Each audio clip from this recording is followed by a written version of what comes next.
not a zero-sum game. When you add God to the equation, His output far exceeds your input.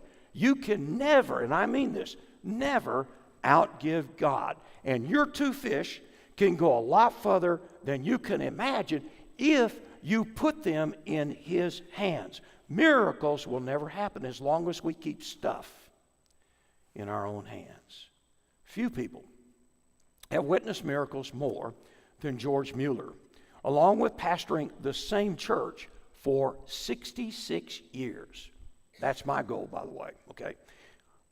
Mueller also established the Ashley Down Orphanage in Bristol, England.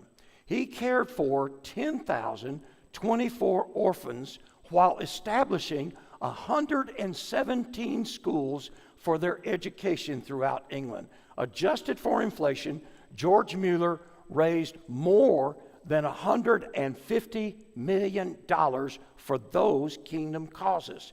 That's an incredible sum of money by any standard. But what makes it even more remarkable is that George Mueller never asked anyone for anything, not a single penny.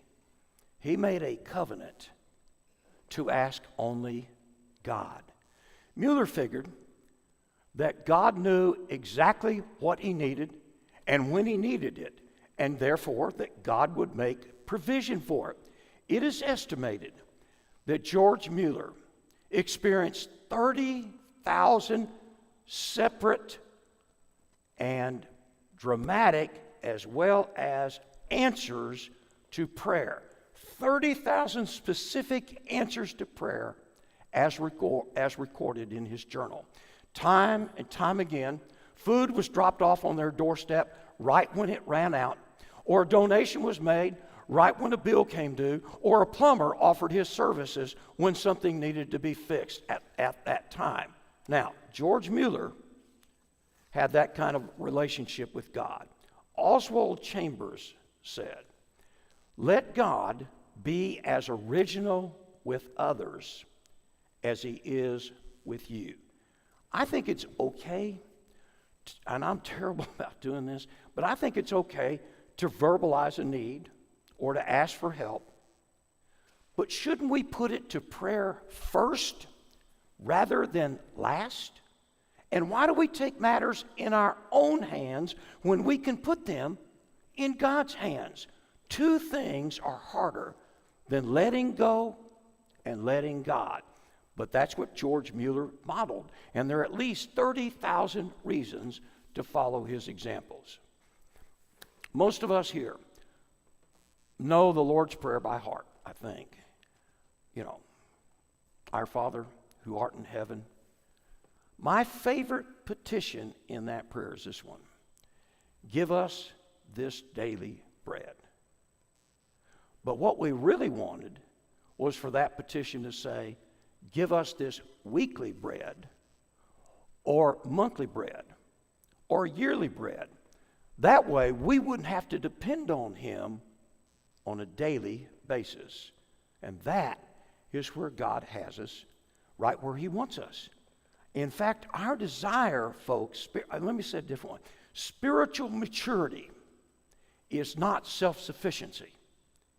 Our desire for self-sufficiency really is a subtle expression of our sinful nature. It is a desire to get to the place where we don't need God.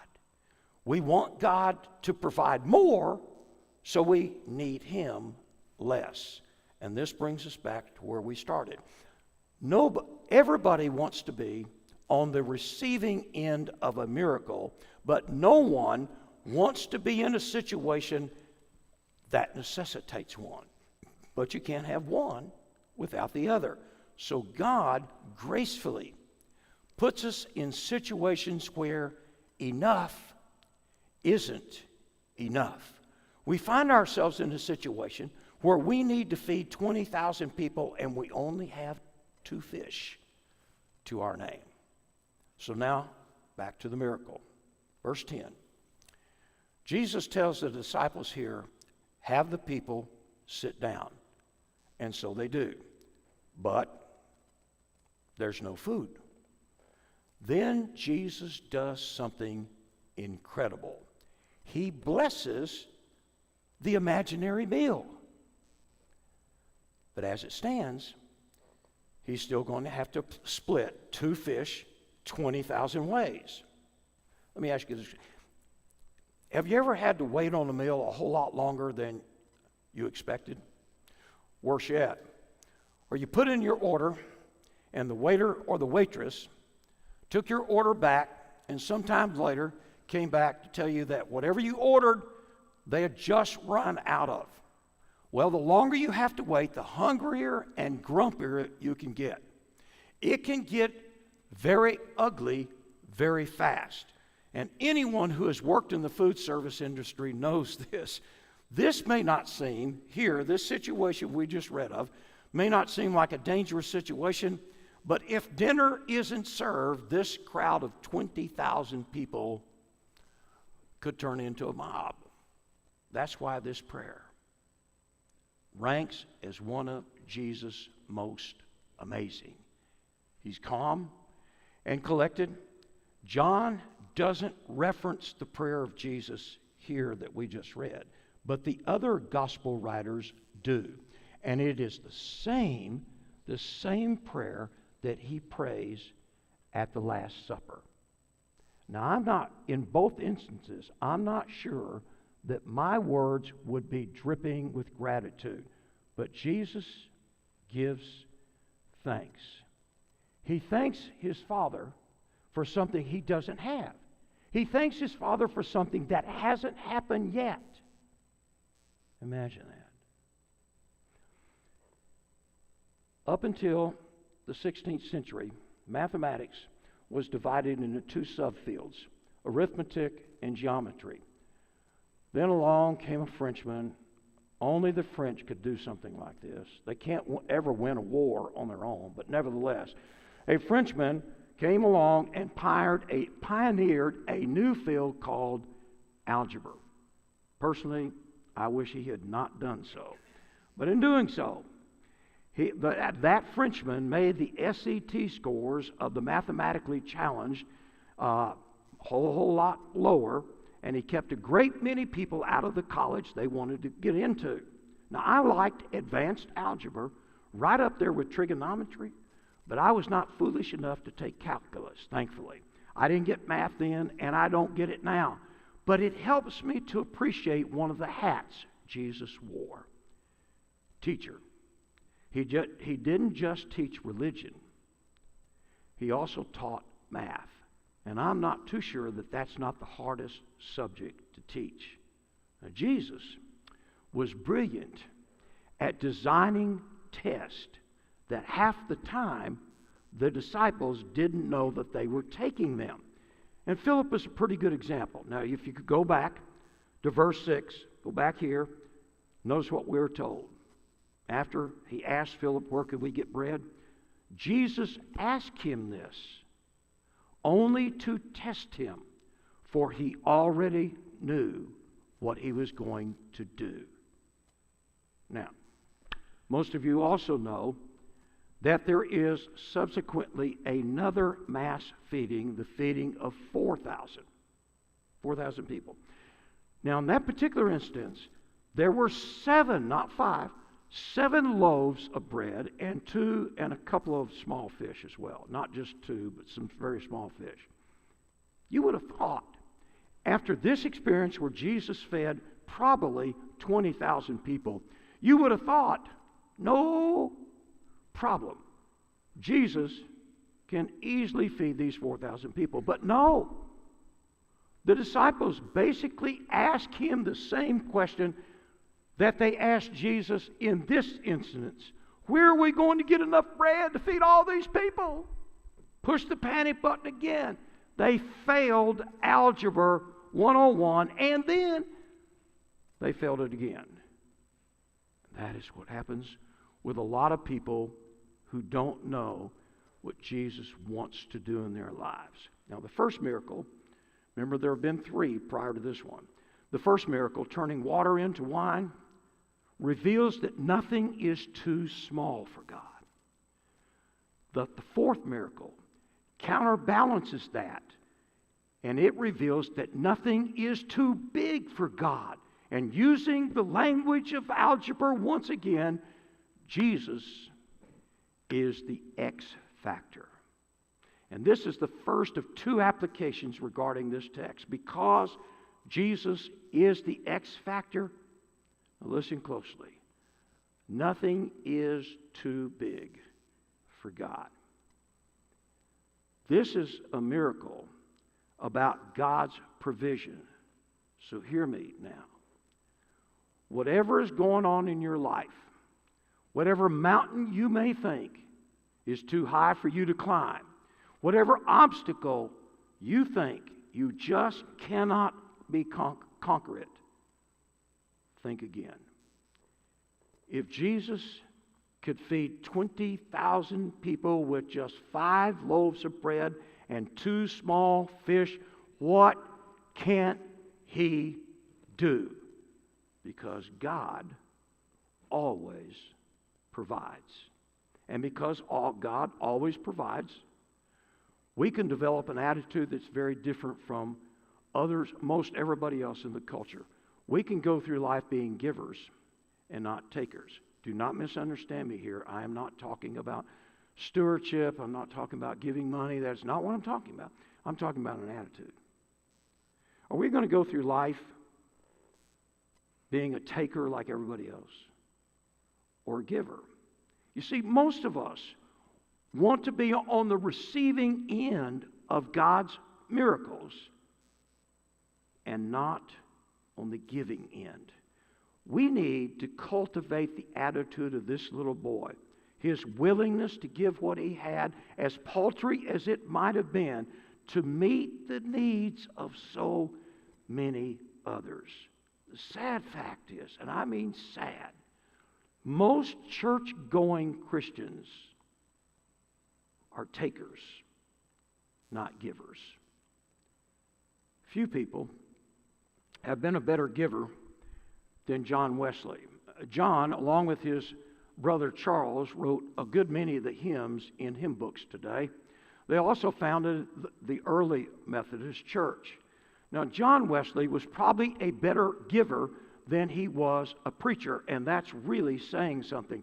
He lived by a simple principle that all of us would do well to live by. He said this: make all you can, save all you can, give all you can. During his lifetime, Wesley gave away approximately 30,000 English pounds. Now, adjusted for inflation, except for the last 4 years, that equals to $1,764,705.88. Now, the genius of Wesley's generosity was a covenant he made with God in 1731. He decided to limit his expenses so that he would have more margin to give. His income ceiling was 28 pounds. And that first year, John Wesley made 30 pounds, so he only had 2 pounds to give. The next year, however, his income doubled, and because he continued living on 28 pounds, he had 32 pounds to give away, which meant that he gave away more than he kept for himself. By the third year, his income had increased to 90 pounds, and because he kept his expenses flat, he could double down on his giving. Wesley's goal was to give away all excess income after bills were paid and family needs were met.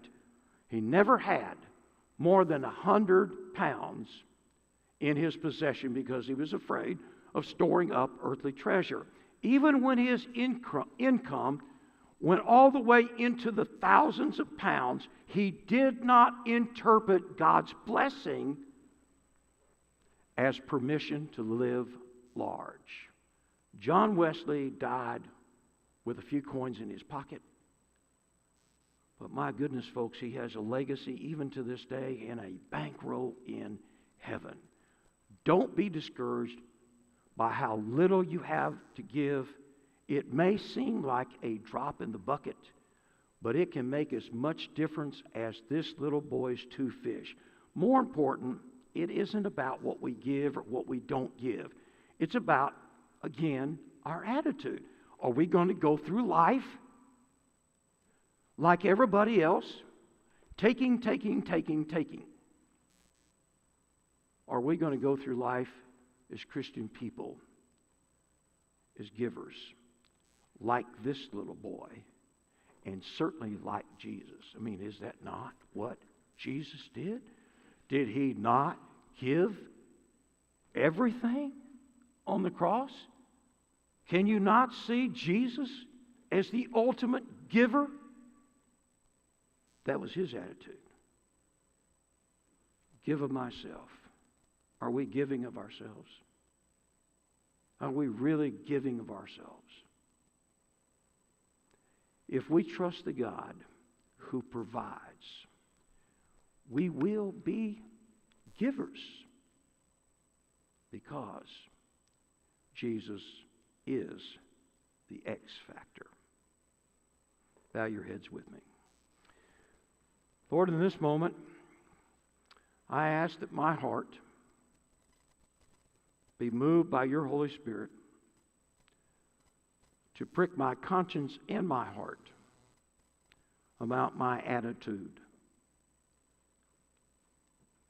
Am I a person who's going to go through life taking? Am I a person who's going to go through life always wanting to be in a position where I get to receive miracles, but not be in a position where you can use me to be part of a miracle? I do believe, Lord, as your scripture teaches us so eloquently here in these 4 signs thus far we've come to in John's gospel, that you have miracle working power. You do. But one of the reasons that many of us don't ever experience miracles is because, well, we just want to receive them. We don't want you to use us to give them. And that's a sad fact for those who call themselves the followers of Jesus. And so, Father, now, in our hearts and in our lives, my prayer is that you will help us to gain an understanding of who we are and what our attitude is. You can do anything. That's the true message of this passage. Nothing is too big for you. So whatever need we have in our life, whatever problem we have in our life, whatever is going on in our life, whatever obstacle that seems to be in our way that can't be conquered, we need to think again. Because nothing is too big for you. Stand with me. With your heads bowed and our invitations being played. If you need to come this morning, you come right now.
Thank you. Be seated for just a moment.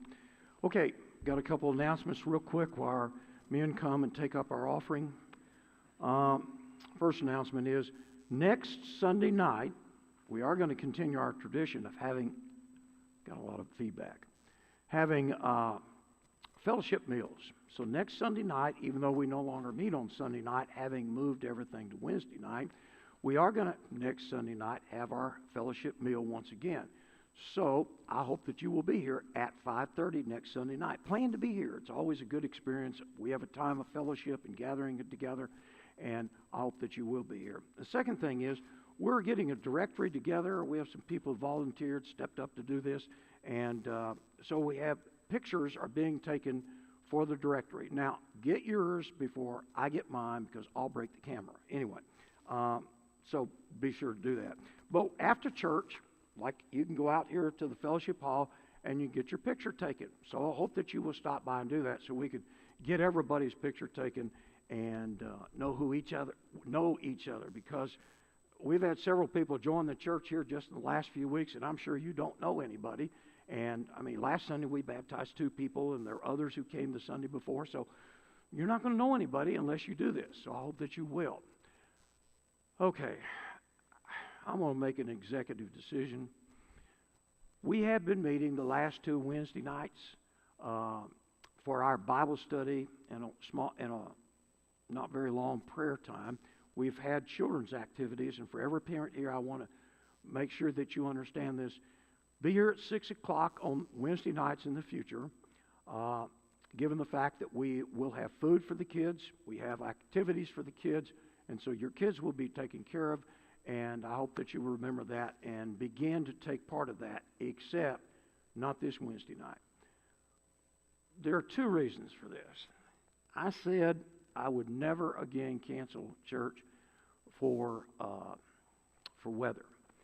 That's not all of it. But the weather's going to be really, really bad Wednesday nights. But if it was that alone, I probably would not have decided to do this. But as you can tell, for 3 weeks now, I've had chronic laryngitis, and there's some concern about what may be the cause of it.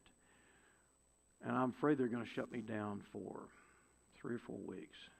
So I'll find out. But anyway, to save on my voice, don't anybody call me on the phone, okay?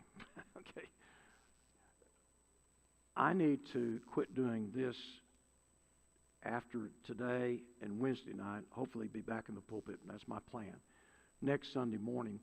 And to help me save whatever's going on in here, and I have lots of conversations, as you can imagine, all week long, just all week having conversations, and I just need to kind of not speak in a public way. Especially, I was told not to sing. I'm sure all of you will like that part, and I'm going to have to shut up, and my wife really would love that part, but there are some things I need to do to take care of this. So Wednesday night, I can't be here. The weather's going to be bad. I already polled a number of different people and said, yes, by all means, cancel. Probably not. We won't be here either. But those 2 factors together led me to this decision. So no Wednesday night activities this coming Wednesday night. And I plan to be back in the pulpit next Sunday just to help me find out what's going on. Okay? All right, that's it. Let's stand as we prepare to go. Alan, if you'll speak loud enough, would you lead us in our dismissal, please?